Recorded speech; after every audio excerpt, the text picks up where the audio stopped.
Bueno, voy a iniciar. Agradezco a todos su participación y que se quedaran para este panel.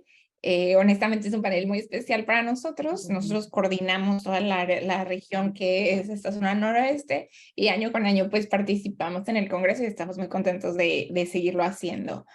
Mi nombre es Rocío Ruelas y soy oficial de programas y proyectos en CLEI y soy consultora para el programa de Ciudades en Movimiento para la región de México, Centroamérica y el Caribe. Y bueno, junto a mis compañeros el día de hoy vamos a conducir este panel. Ay, ahí se me fue la pantalla.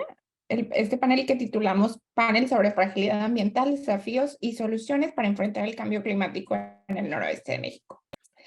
Voy a empezar presentando a quienes hoy nos van a acompañar, que sería la doctora Carmen Isela Ortega Rosas, profesora investigadora de la Universidad Estatal de Sonora, el doctor Jesús Adrián Bojorquez, que es investigador postdoctoral en el Instituto Tecnológico de Sonora, y la maestra Luciana Puebla Rentería, que es analista senior en Sustainable Fitch. Para empezar, pues me gustaría comentarles un par de cosas sobre cómo estamos visualizando este panel el día de hoy y lo que vamos a interactuar hoy con ustedes, introducirlos, pues haciéndoles saber que desde nuestra visión y la visión que comparten instituciones internacionales, pues la fragilidad ambiental se define como la expresión de riesgos climáticos, ambientales y de salud, junto con la incapacidad que tienen los estados, los sistemas y las comunidades para gestionar estos riesgos. Por ende, la fragilidad ambiental, así como la resiliencia, deben ser consideradas de una manera holística, teniendo en cuenta pues, factores políticos, económicos, de seguridad, institucionales y sociales, y no buscar solo resolver pues, estos problemas ambientales como tal. Eso pues, los hace insuficientes para las necesidades actuales a las que el cambio climático pues, nos está obligando a enfrentar, ¿no?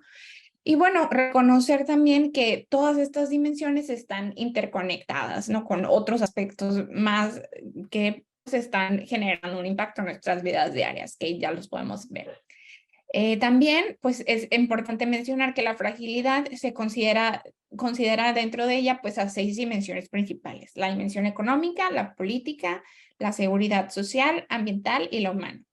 El análisis de la fragilidad ambiental pues implica examinar causas, efectos y capacidades de respuesta a los riesgos ambientales en diferentes dimensiones y escalas. Por ejemplo, la minería no regulada puede generar riesgos económicos y políticos y además pues ambientales, como lo hemos visto en nuestros estados, en nuestras regiones.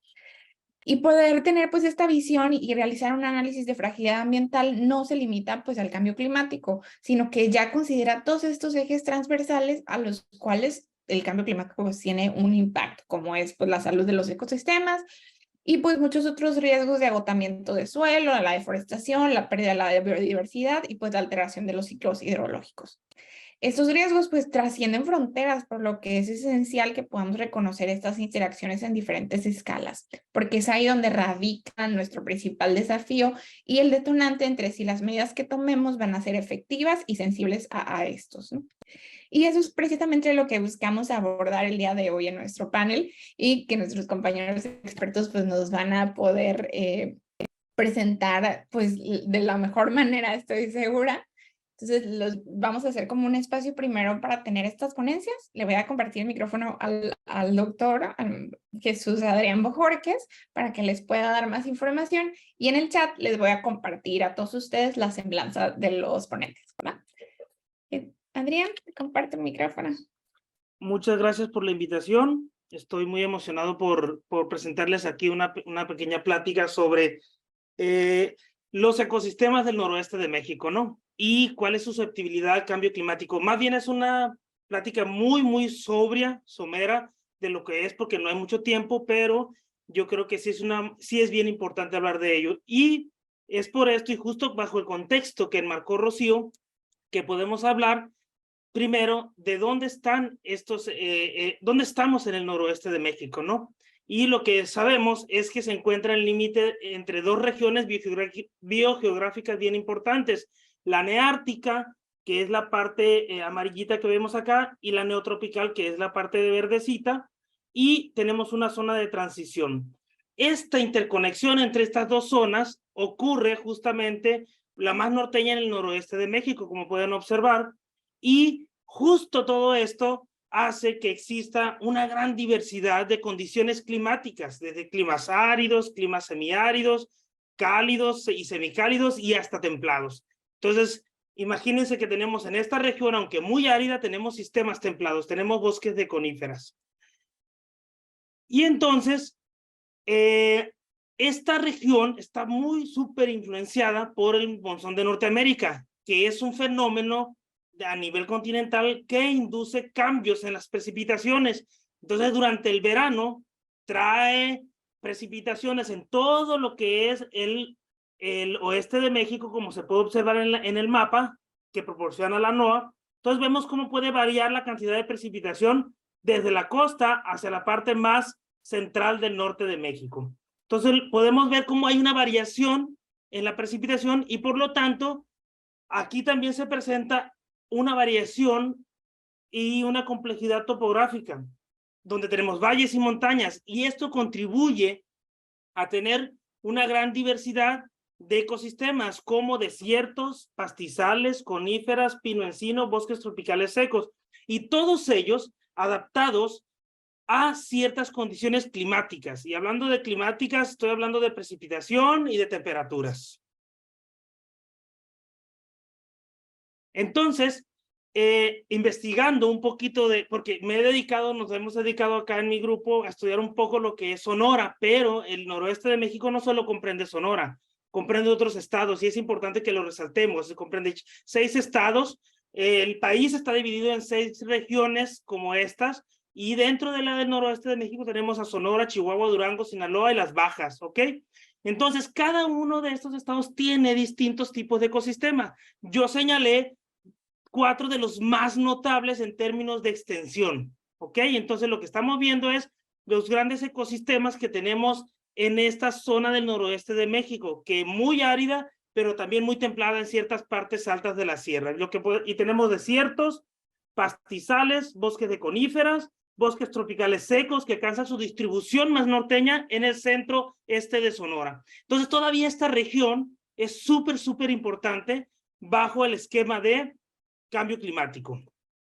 Entonces, justamente hablando del cambio climático, ¿dónde está enmarcado el noroeste de México? Y lo que vemos a nivel global es que hay un incremento de las temperaturas a nivel global en todo el planeta, y que esta va, de acuerdo a los modelos de cambio climático, 2 de ellos proyectados por el IPCC, pues hay uno muy catastrófico y uno no tan catastrófico, pero que sí nos indica que van a aumentar las temperaturas a nivel global.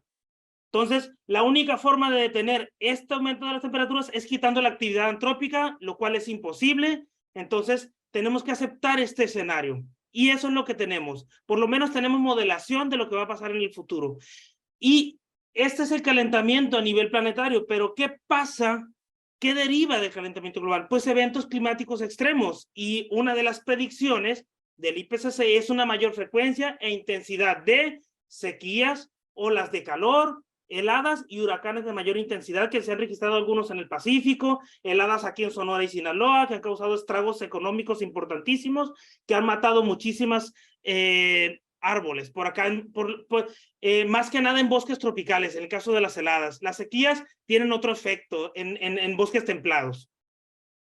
Entonces, ya hablamos a nivel global, pero en el noroeste de México, ¿qué está ocurriendo? Entonces, salió un artículo en 2020 bien bonito, donde nos habla de varias zonas biogeográficas, dividen el país en varias zonas biogeográficas, y yo tomé las del noroeste de México. Entonces, hay algo bien interesante, porque cada una de estas zonas que ustedes observan aquí tiene características topográficas y climáticas bien distintas. Entonces, esto hace que haya una variación, y lo que quiero que observen en las gráficas, así someramente, es que las de la izquierda, las gráficas de la izquierda, son el periodo del 1940 a 1970, y las barritas de la derecha de cada una de las gráficas es el periodo de 1970 a los 2000, aclarando, es una comparación entre estos dos periodos.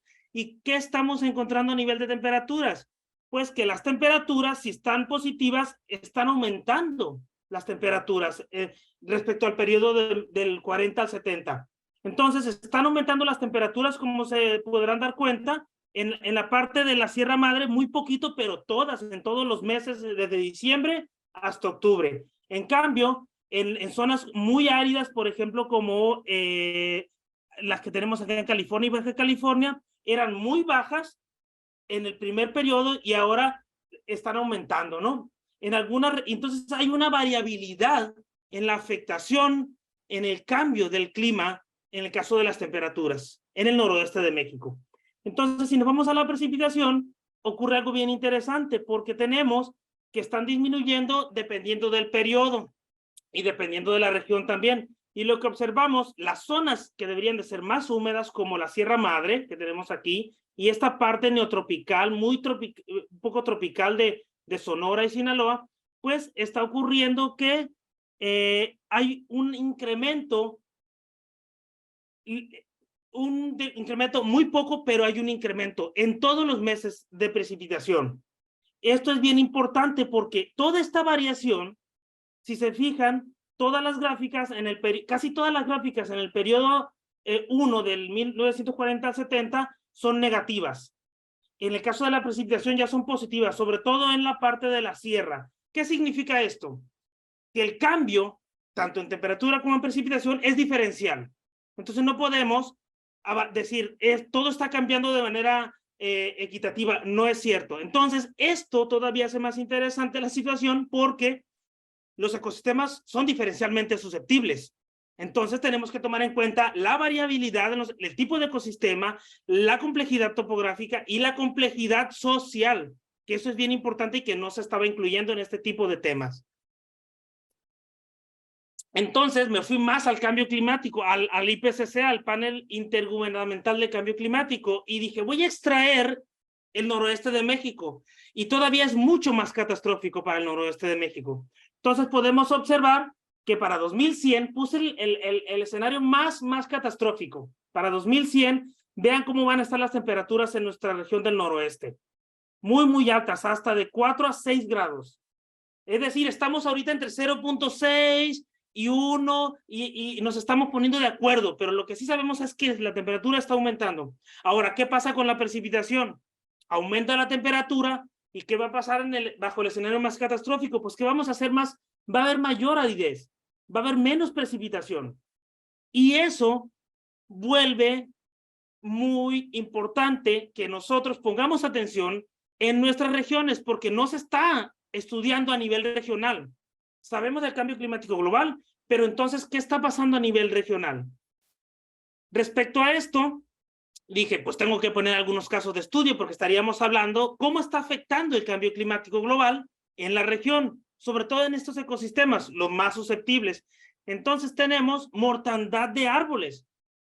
El IPCC dice que aumentarán los eventos climáticos extremos en frecuencia e intensidad, y estamos viéndolo. Hay mortandad de árboles en Durango, sobre todo de pino encino, de pino, porque son los más susceptibles a las temperaturas altas. No están adaptados a temperaturas altas. Entonces, aquí esta mortandad de árboles sucedió por una sequía. Entonces, hay sequía, hace vulnerables a los árboles y entonces llegan plagas. Entonces, llegan plagas y estaban matando muchísimos árboles en esta masa forestal. Eso tiene consecuencias ecológicas muy importantes a nivel de regional, pero también a nivel forestal. Y a nivel forestal aplica en lo social, porque las personas dependen de este recurso. Entonces, no está desconectado el cambio climático con los socios ecosistemas. Los habíamos estudiado de manera separada, pero ya no podemos estudiarlos de manera separada. Otro ejemplo que les traigo es la helada que ocurrió en 2011, que mató muchísimos árboles, cientos de árboles, miles de árboles en el bosque seco de Álamo, Sonora, en toda la región sureste de Sonora, sobre todo en el bosque seco. Una helada que no se había presentado en la misma intensidad y magnitud. Fue extrema tanto en intensidad y magnitud y a nivel ecosistémico. Pero esto nosotros lo pudimos medir en campo. Déjenme hacer un ladito esta pantalla. Lo podemos medir en campo porque acabamos de publicar un artículo donde evaluamos a nivel social cómo impactó en los locales. Y lo que vimos es que las personas alrededor de estas regiones se dieron cuenta perfectamente de que les afectó. Uno, afectó las plantas de sus jardines, mató muchos árboles nativos donde ellos extraían la madera para el carbón, para hacer comida, para cocinar. Y también mató muchísima fauna, es decir, hizo que se moviera muchísima fauna en esta región. Además, no solo afectó ecológicamente, que una de las cosas que me gusta hacer es estudiar la ecología, cómo afectan los eventos extremos en la ecología, es que hubo pérdidas económicas, y tan hubo pérdidas económicas debido a este evento que se declaró una declaratoria de emergencia por el gobierno federal, en donde, porque resulta que esta helada mató muchísimos cultivos, tanto en el Valle del Yaqui de aquí de Sonora como en Sinaloa. Entonces había que apoyar a los agricultores para poder que subsistieran, porque dependen de lo que producen. Entonces no solo están afectando los ecosistemas, sobre todo aquellos más vulnerables como los que están en sus límites de distribución, sino también en la parte socioeconómica de las personas, en lo socioecológico. Y cerrando un poquito en este contexto, me gustaría hablarles de lo que podríamos proponer, con qué nos quedamos de todo esto. Existe mucha literatura sobre qué podemos hacer si se presenta ante el cambio climático. No se ve esta parte, ¿verdad? Déjenme... ¿Cómo se esconde? ¿Será aquí? No, ¿verdad? ¿Alguien sabe cómo se esconde esto? Se ve la imagen, sí se ve una Sí. imagen. Es que la parte de arriba, ya sé qué voy a hacer. Ahí está. Fragilidad de los ecosistemas al cambio climático, retos para el futuro. Quise cerrar con esta diapositiva porque tenemos conocimiento ecológico y no le hemos entrado casi nada a cómo podemos implementar este conocimiento sobre la afectación ecológica con las personas. Entonces, este modelo conceptual nos los da el IPCC y nos dice qué se puede hacer con las personas y el conocimiento que tenemos sobre los ecosistemas. ¿Cómo podemos aprender de esto para poder adaptarnos al futuro ante estos eventos climáticos? Entonces nos menciona algunas variables que tenemos que nosotros analizar para podernos hacer un trabajo adaptativo a estos eventos y que los socioecosistemas sigan funcionando. Entonces, lo que les quiero hacer, enmarcar en esta parte es cómo podemos nosotros con estos dos factores inducir cambios, análisis, identificar las opciones, los riesgos de los eventos climáticos extremos, implementar esas políticas públicas, esa gobernanza de la que aprendimos con todo lo que ha sucedido, y entonces, de nuevo, aprender a adaptarnos e ir mejorando este modelo para lograr así un uso o una vida óptima de las personas que están siendo afectadas o que estamos siendo afectadas por estos eventos. Entonces, y por supuesto, mande. Adrián, ya tenemos que cerrar para que continúe el siguiente panelista. Y ahorita retomamos en las preguntas, ¿va? Nomás quería hacer mención de las 6 dimensiones. Que con esto podemos llegar a las 6 dimensiones, que es bien importante incluirlas: económica, política, seguridad social, ambiental y humana. Perfecto. Ok, entonces le vamos a pasar el micrófono a la doctora Carmen Ortega. Doctora, es todo suyo el escenario. Gracias. Voy a compartir mi pantalla. Bueno, buenas tardes. Igual un placer compartir con mis colegas este panel. En mi caso, voy a tratar de abordar un poco el contexto urbano, de qué está pasando en las ciudades del noroeste de México. Obviamente, por los tiempos no puedo dar mucho detalle, pero queremos ver un panorama general. Bueno, en particular, nosotros sabemos que el problema es que la gran cantidad de la población, ¿no?, de cerca del 70% habita en las ciudades, pero que también pues, son las ciudades las que más consumen, ¿no?, energía, y por lo tanto pues, van a ser los principales emisores, ¿no?, de gases de efecto invernadero. Incluso hablamos de porcentajes del 75 al 80%. Y debido precisamente a las consecuencias del cambio climático, mucha de la población ha tenido que emigrar. Y esto es un hecho, nosotros lo estamos viendo aquí en Sonora. En estos meses nos han llegado migrantes desde África, cosa que nunca se había visto. Entonces está siendo un problema muy serio entre la inestabilidad económica de los países, aunado al cambio climático. Va a haber esta afluencia de gente que llegue a zonas como estas regiones del noroeste de México por la cercanía, ¿no?, a la frontera de Estados Unidos. Entonces eso nos da una fragilidad tanto política, económica y humana, ¿no?, de estas ciudades ante el cambio climático. Sin embargo, hay algo que quiero recalcar y es lo que vamos a tratar de abordar en esta plática, es que las ciudades tienen un potencial para generar acciones transformadoras precisamente orientadas a hacer frente, ¿no?, al problema del cambio climático. Y ahorita vamos a explicar por qué. En el caso del noroeste, yo nada más voy a retomar 4 estados de forma muy rápida: Baja California Sur, Sonora y Sinaloa, en donde, según el INEC, en su clasificación de vulnerabilidad ante el cambio climático, nos dice que los municipios de Baja California solamente tienen un municipio con un grado de un municipio en segundo nivel de vulnerabilidad. Mientras que la Baja California Sur, vemos que hay un poco más de municipios, 4 ya se encuentran en un primer nivel de vulnerabilidad ante el cambio climático. Nos movemos a Sinaloa y vemos que aquí aparecen ya un mayor número de municipios. Estamos hablando de 10 de primer nivel y 1 de segundo nivel. Pero fíjense lo que pasa en Sonora. En Sonora tenemos 50 municipios de primer nivel, 13 de segundo nivel y 3 de tercer nivel, que son altamente vulnerables a los efectos del cambio climático. ¿Y por qué? Pues por lo que el doctor Adrián acaba de explicar, ¿no?, de esta posición geográfica que nos vuelve altamente vulnerables y sensibles, ¿no?, al calentamiento global. De hecho, en Sonora, para hacer énfasis, municipios como San Luis Río Colorado, Caborca, hacia el Golfo de California, Guaymas, y hacia el sur, Ciudad Obregón y Navojoa, son los que presentan una alta vulnerabilidad al cambio climático.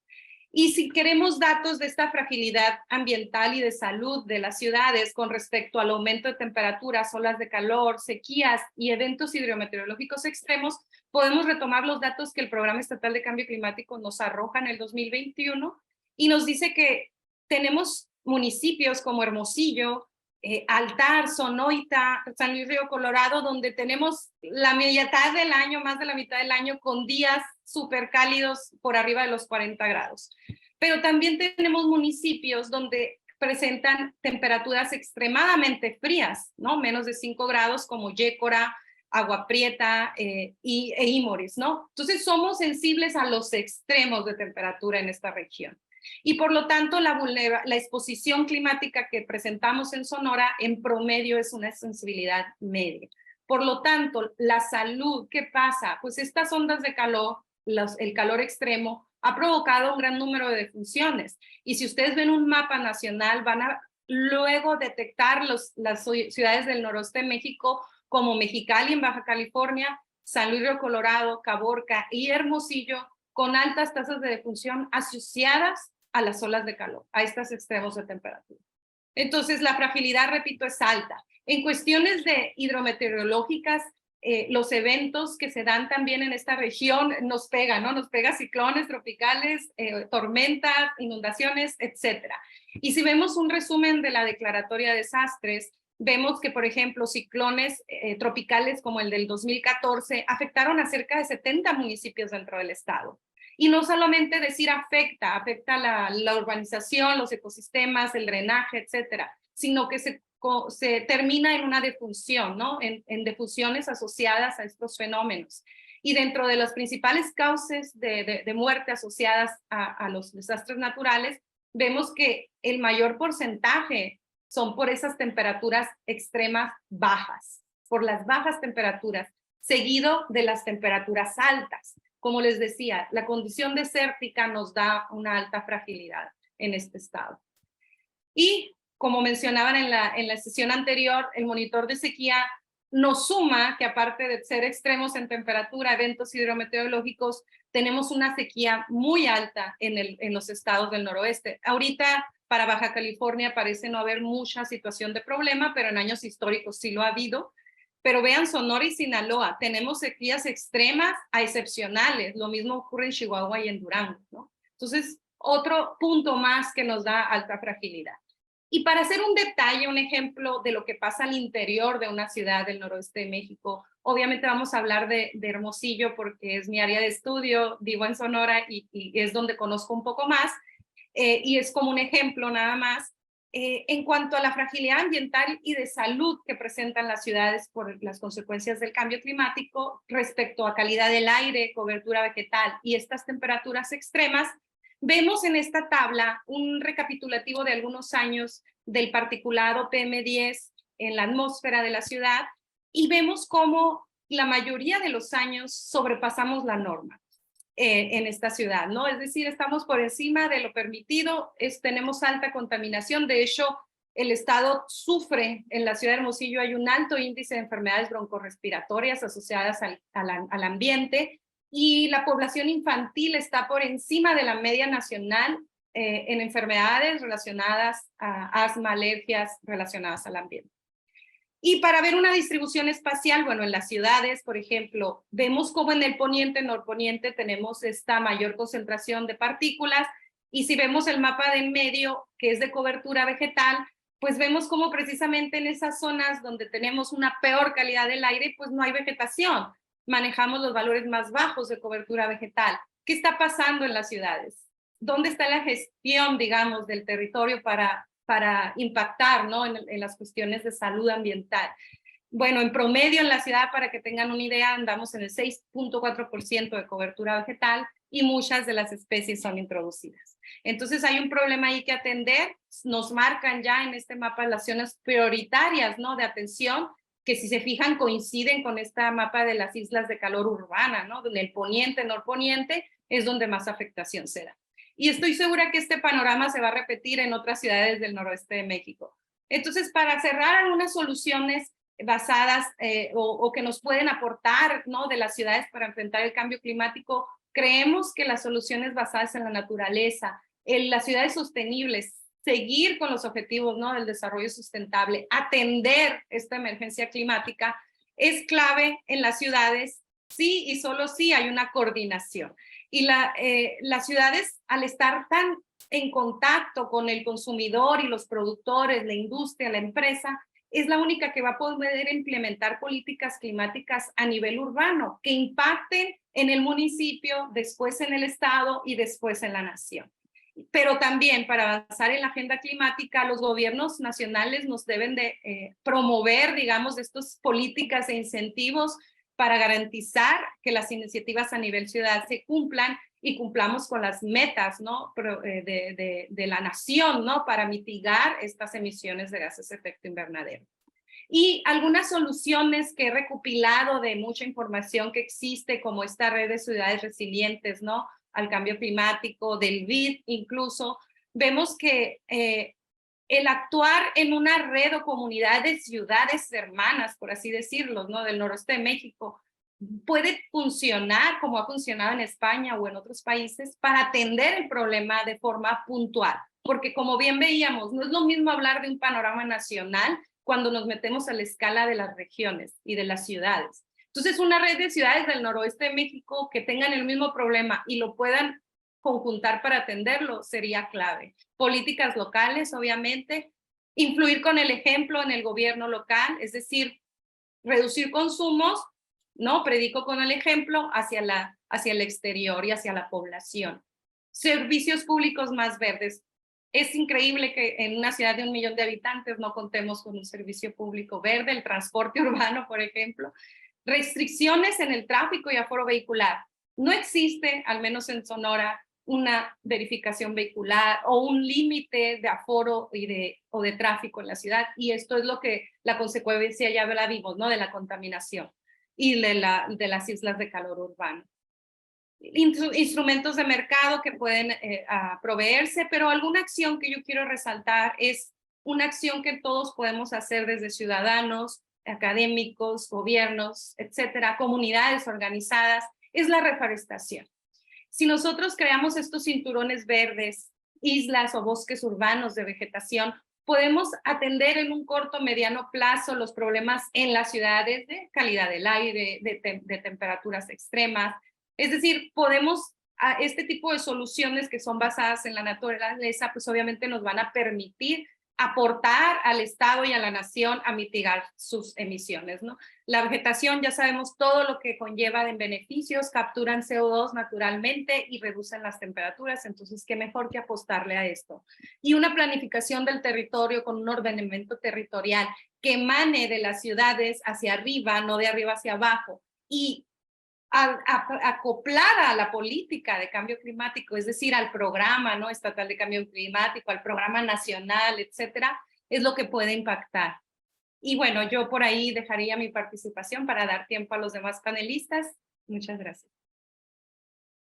La doctora Carmen lo dejó en un punto perfecto para que continuara, porque yo les voy a hablar sobre esa última slide que les habló la doctora, sobre todas esas opciones que tienen las ciudades, y no específicamente sobre las opciones como tal, puesto que yo no soy una especialista en las soluciones basadas en la naturaleza, sino cómo se financian esas opciones, puesto que los gobiernos subnacionales en México viven en un estado básicamente de fragilidad económica permanente.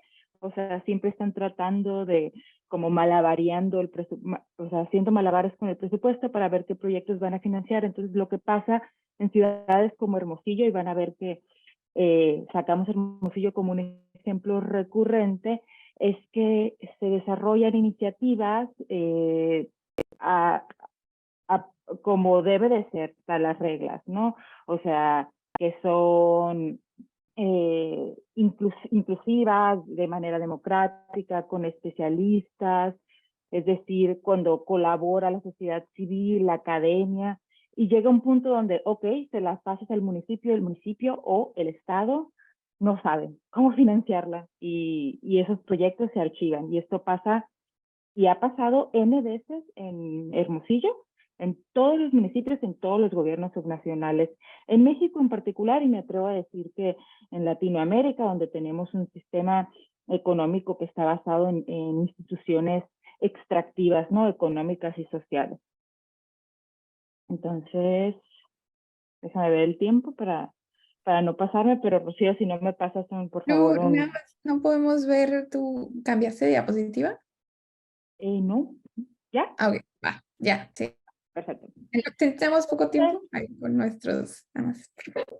A veces, ¿no? Me voy a ir rapidito al centro, porque la doctora ya habló un poco de esto, ¿no? ¿Qué son las soluciones basadas en la naturaleza? Pues básicamente son acciones que protegen, gestionan o restauran los ecosistemas, y además abordan N número de retos que van desde el cambio climático, el colapso ambiental, o sea, la degradación de los ecosistemas, que ya estaba mencionando Adrián, y la reducción de riesgos de catástrofes. Y nada más para darles una idea, o sea, hay estudios que no están publicados o desconozco si están publicados en artículos científicos, pero sí están publicados en lo que se le llama como white papers, de que hasta el 37% de la mitigación necesaria para alcanzar los objetivos de París, esto es una reducción, bueno, hasta un 1.5 de aumento en temperatura máximo, o 2 en el peor de los casos, se puede alcanzar a través de las soluciones basadas en naturaleza. Esto es demasiado, ¿no? Entonces, además de ese potencial de mitigación, las soluciones basadas en naturaleza tienen potencial de adaptación al cambio climático, puesto que ayudan a que los ecosistemas se vuelvan más resilientes y las comunidades se vuelvan más resilientes. Entonces, aquí pueden ver una imagen de a lo que contribuyen las soluciones basadas en naturaleza. Permíteme. Ok. Bueno, esta me la voy a pasar un poco para hablar del meollo del asunto. Entonces, les voy a hablar de ciertas opciones que hay para su financiamiento. Hay N número de opciones para financiamiento que se dividen en 4 principales, que tiene que ver con el manejo de finanzas públicas, con instrumentos económicos. Estos dos van vinculados directamente. Donaciones y transferencias e inversiones basadas en la rentabilidad. Les voy a dar un par de ejemplos de estos que están sucediendo o van a suceder en el noroeste de México, Y lo que yo considero, y la iniciativa de finanzas para la conservación de los ecosistemas y para la biodiversidad del Programa de las Naciones Unidas, considera que es el mejor enfoque para México y en particular para los gobiernos subnacionales. Entonces, hablando un poco de lo que son las finanzas públicas, pues a grandes rasgos, los instrumentos dentro del espectro de las finanzas públicas se pueden clasificar en redirección de subsidios perjudiciales, y estos están subrayados o en negritas porque son los ejemplos que voy a abordar posteriormente. Pero esto es particularmente relevante porque podemos ver, hay una gráfica que yo no les mostré ahorita, pero que me llama mucho la atención, que desarrolló el INEGI, más bien es un mapa, se los voy a escribir, es simplemente la variabilidad en el índice de integración ecosistema y cómo se ha degradado a través del tiempo entre 1985 y 2021. Y bueno, además del sureste mexicano, otra parte que se ha degradado mucho es el noroeste de México, y en particular el área que es conocida como el Valle del Yaqui, porque se ha degradado por la agricultura y por la agricultura intensiva, y esa agricultura intensiva ha sido subsidiada por décadas con fertilizantes que están perjudicando el suelo, que están afectando la biodiversidad y toda la diversidad que se encuentra en el suelo, que ayuda a N beneficios que no voy a nombrar porque estoy seguro que ustedes los conocen mejor que yo, pero que van desde la captura de carbono hasta la diversidad genética de los hongos, ¿no?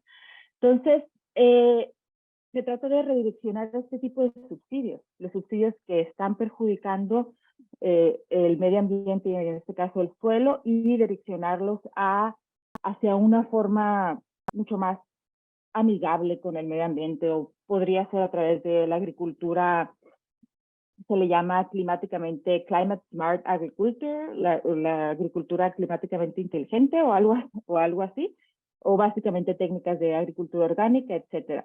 Pero a grandes rasgos es pasar el dinero de los subsidios de fertilizantes que son nocivos para el suelo a biofertilizantes que, en lugar de degradar el suelo, pues están aumentando lo que está pasando trabajo de nosotros. Otro elemento son las transferencias fiscales, que es básicamente pasar dinero a través de subsidios o impuestos, y las subvenciones estatales. Y la mayoría de los instrumentos de finanzas públicas se derivan de instrumentos económicos, por eso menciono aquí de nuevo los subsidios y los impuestos y tarifas de entrada, por ejemplo, a lo que son áreas naturales protegidas alrededor de las ciudades, y multas y sanciones, etcétera. Y tenemos también las donaciones y transferencias, que desafortunadamente es una de las formas más comunes de financiar proyectos para restaurar los ecosistemas en particular, tenemos la responsabilidad corporativa y los fondos ambientales.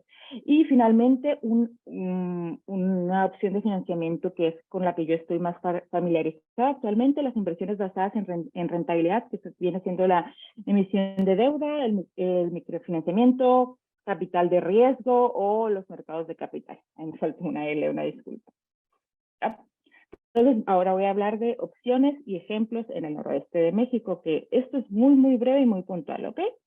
Entonces, como les comentaba hace rato, una de las formas más comunes de financiar este tipo de proyectos y soluciones basadas en la naturaleza es a través de la ayuda oficial al desarrollo. Es decir, recibiendo básicamente subvenciones de la cooperación internacional. Entonces, lo que pasa es que se desarrollan proyectos, no saben cómo financiarlos, entonces, entre las asociaciones, las organizaciones de la sociedad civil y la academia están viendo, ok, ¿de dónde voy a sacar recursos? Puede ser, si se juntan con la academia, puede ser, si tienen suerte, del CONACYT o de una convocatoria estatal, o si hay la capacidad técnica dentro de una organización de la sociedad civil, se va a escribir y se va a redactar un proyecto para poder acceder a recursos de la cooperación internacional. Este es el caso de este ejemplo, ¿no? En inglés se conoce como ODA, Ayuda Oficial al Desarrollo. Y es un proyecto que yo me encontré recientemente y me llamó mucho la atención sobre resiliencia hídrica en las cuencas del río Sonora y en Culiacán. El objetivo es mejorar la cobertura vegetal, mitigar la pérdida del suelo y promover las mejores prácticas ganaderas, la diversificación productiva y la restauración.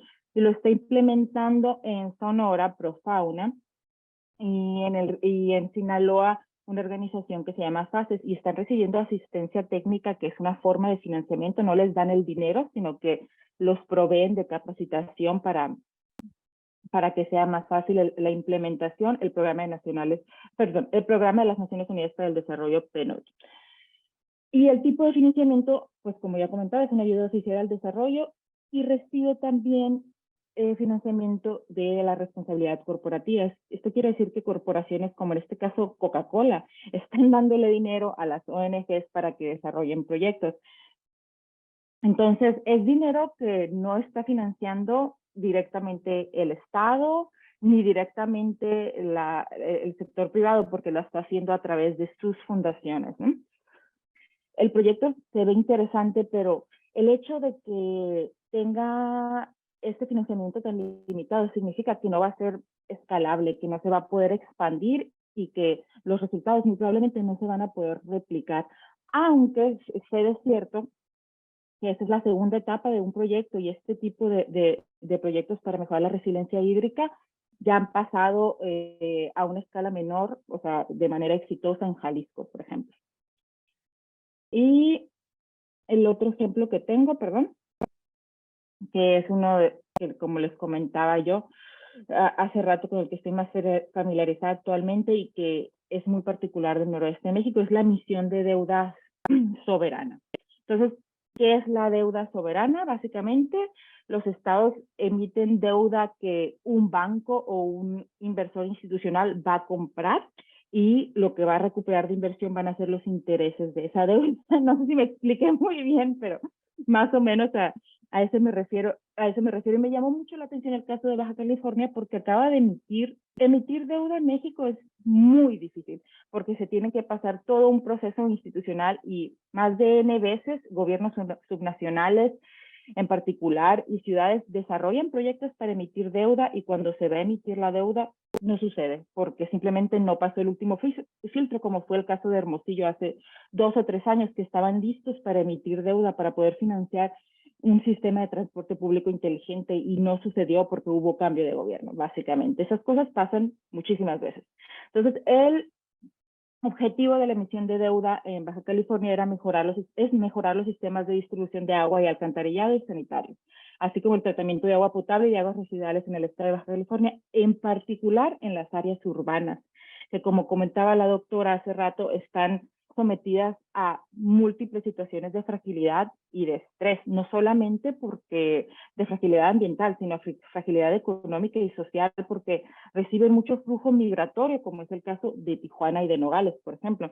En este caso, los implementadores del proyecto es la Secretaría de Hacienda de Baja California Sur, y han recibido asistencia técnica, es decir, recibieron una subvención, una grant de asistencia técnica del Banco de Desarrollo de América del Norte, de casi $500,000, no, perdón, disculpa, medio millón de pesos. Pero además, el Banco de Desarrollo de América del Norte, a través de inversores institucionales, va a comprar gran parte de esa deuda. Entonces van a ser ellos los que van a adquirir la deuda y la van a localizar a otros inversores después, pero va a ser el intermediario, el Banco de Desarrollo de América del Norte. Yo sé que este tema es un poco complicado y me gustaría expandirme un poco más, entonces me voy a ir un poco rápido para que si tienen deudas, deudas. Es que sí, Bueno, pues, tenemos que cerrar para tener las preguntas. lo último, que es lo más importante que quería señalar, es la redirección de subsidios perjudiciales, que tiene que ver con lo que comentaba antes, ¿no? Que es una forma muy fácil para que los gobiernos subnacionales en México y en Latinoamérica puedan financiar proyectos. Entonces, lo voy a dejar abierto porque ya lo comenté al principio. Una disculpa que no pude explayarme más, pero bueno, vamos a dejar tiempo para las preguntas. Gracias, Rocío. Gracias a los tres, nuestros dos panelistas hoy creo que han enmarcado bastante bien un poco cómo es que existe esta interrelación y esta correlación de todos los elementos que detonan la fragilidad en un espacio.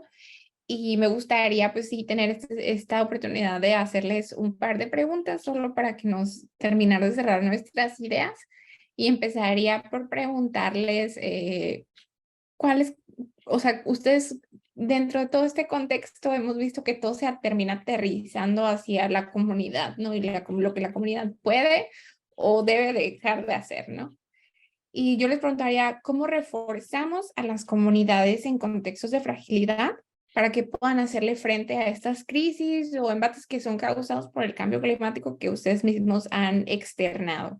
Y empezaría, pues creo que por Adrián, para seguir como estábamos en el orden. ¿Cómo reforzamos? ¿Cómo le hacemos? ¿Cómo reforzamos a las comunidades? Ok, eso es bien interesante porque, y es una pregunta muy controversial porque no todo el mundo lo hacemos ni queremos abordarlo por lo complejo que es. Pero una de las cosas que ahora nos está pidiendo, por ejemplo, CONACYT, es qué haces social por la sociedad. ¿Cuál es tu contribución o tu retribución social? Y una de las que yo pienso que se debería hacer es reforzar el conocimiento. Lo que estamos haciendo ecológico es dárselos de manera clara, concisa y simple. Nada de tecnicismos, es decirles, oigan, sus bosques les está pasando esto es lo que nos estamos enfrentando, cuiden el agua, cuiden estos recursos, pero de manera simple. Y justamente estamos armando un taller para nosotros en Álamos, por lo menos, hacerle ver a la CONAM y a una AC que está por ahí, cómo podemos impartir este conocimiento para reforzar las comunidades, porque las comunidades se les mueren los árboles, pero no saben las opciones, no saben cómo hacerle, no saben dónde tienen que cuidarlo, no saben qué áreas tienen que cuidar. Entonces yo creo que habría que compartir más directamente y más simple el conocimiento que tenemos y comprometernos a hacerlo realmente, ¿no? Claro, la ciencia no nos va a terminar sirviendo y no nos va a lograr ayudar a combatir el cambio climático si no logramos llegar a quien de verdad tiene que implementarla. Y con eso seguiría con la doctora Carmen, que Gracias. ¿cómo considera Gracias. que tenemos que ocupar? Bueno, coincido con Adrián, creo que la base es la educación, el conocimiento, transmitirlo y reforzar. Y una parte también medular es el reforzar las capacidades de ellos, de la población, es decir, el capacitarlos en técnicas específicas, muy simples que ellos puedan implementar para restaurar y recuperar sus comunidades. Pero también si hablamos de comunidades, podemos hablar de ciudades.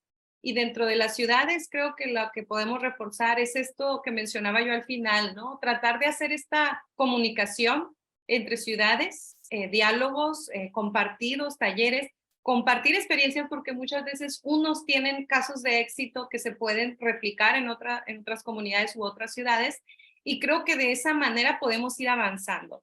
Esto de la educación ambiental, la difusión, sí es importante, pero ir más allá al trabajo real dentro de la comunidad, como decía Adrián, dentro de las ciudades y abrirnos, ¿no?, a otras ciudades, el oír las experiencias que pueden ser exitosas. Me quedaría yo con eso. Luciana, ¿y podemos decir lo mismo desde el sector financiero?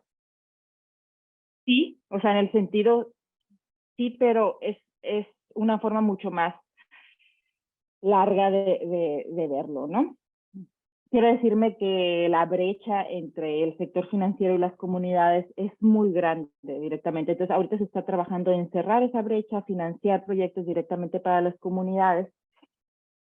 Y en realidad sí coincido, pero creo que tiene mucho que ver también con la transparencia y la forma en la que se desarrollan los proyectos. O sea, las comunidades en particular tienen poder al elegir a sus gobernantes y los gobernantes van a ser los que implementen las políticas públicas. Entonces, siempre todo se reduce a toma de decisiones informadas, desde las decisiones que tienen que ver con educación ambiental hasta tomas de decisiones de quiénes van a ser los responsables de desarrollar las políticas públicas que van a mejorar la resiliencia climática y la fragilidad ambiental del lugar donde tú estás. Y nada más para cerrar, algo que me quisiera comentar, es que veo un comentario en el chat que dice la fuente de financiamiento es de quienes contaminan, y estoy completamente de acuerdo. O sea, la base de la economía ambiental es el que contamina paga, y es importante que se internalice una externalidad y que se redirijan esos ingresos hacia la remediación ambiental y hacia el desarrollo. Eso es todo, solo para dejar claro que estoy de acuerdo. ¿Ok? Bueno, les agradezco muchísimo su participación y de verdad que este panel ha sido súper interesante en la manera en la que se dimensiona, ¿no? todo este concepto de fragilidad desde las diferentes áreas que ustedes manejan. Les agradezco mucho a los panelistas y muchísimas gracias también a todos los que estuvieron conectados con nosotros en el panel. No sé si por ahí queda algún comentario. Hay algún comentario en el chat, no sé si lo quieras leer, Rocío. Claro, dice Alba Wilder Germes Maldonado, dice, creo que sería interesante reforzar las actividades con la parte humana. Falta de agua es un resultado de la deforestación por crecimiento indiscriminado en las zonas urbanas y los cambios del uso del agua. Por otra parte, el tratamiento y disposición final no es adecuada.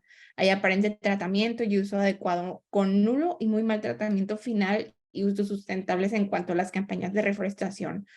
En cuanto a las campañas de reforestación, perdón, son como un aditamento cosmético para la administración pública, mucha inversión y poco resultado, no hay participación de los ciudadanos. Y bueno, ¿qué les digo? Sí es la complejidad de las zonas urbanas y los desafíos a los que nos enfrentamos como comunidad. Y no sé si me queda ahí un tiempo más para que ustedes puedan pues, responder su opinión a este comentario. Yo Solo, tengo un comentario. ay, perdón. Adelante, Adrián, no te preocupes.